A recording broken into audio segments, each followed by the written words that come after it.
Magandang gabi po, Luzon, Visayas at Mindanao. Pansamantalang inalis sa pwesto habang iniimbestigahan ang tagapagsalita ng Presidential Anti-Organized Crime Commission o PAOC na si Winston Casio. Kasunod yan, nang nahulikam na pananampal niya sa Pilipinong empleyado ng sinalakay nilang BPO sa Bataan. Depensa ni Casio, pinapili lang niya ang nambabastos at nang dirty finger sa kanila kung kakasuhan sila o tatanggap ng anyay mahinang mag-asawang sampal. Nakatutok si Salima Refran. Sa gitna ng raid sa BPO sa Bagak Bataan noong isang linggo, nangyari ang insidenteng ito sa loob ng klinik ng kumpanya. Isang Pilipinong empleyado ang kinakausap noon ni Presidential Anti-Organized Crime Commission o PAOC spokesperson, Director Winston Casio. Maya-maya, bigla niyang sinampal ng 2 beses ang empleyado. Kinausap pa niya ito uli bago sampalin ng 3 beses. Pero bagong insidenteng ito, mainit na ang tagpo sa cafeteria. Binastos umano ng nasabing lalaki ang mga kawani ng PAOC. Umampa na noon si Casio. Saka kinuha ng mga operatiba ang lalaki. Tingnan niyo po sa camera.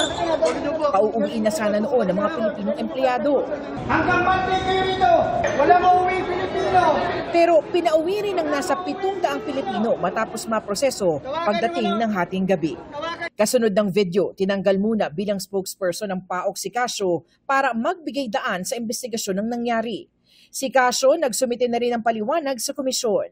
Sabi ko nga, ang binastos mo hindi yung staff, hindi yung bata. This is a legitimate operation. Nung dinerty finger mo kami, ang dinerty finger mo is the Presidential Anti-Organized Crime Commission headed by the President of the Republic of the Philippines. Sabi ko naman doon sa tao, sa Filipino, pare, mahinang mag-asawang sampal na lang para hindi ka na namin kasuhan.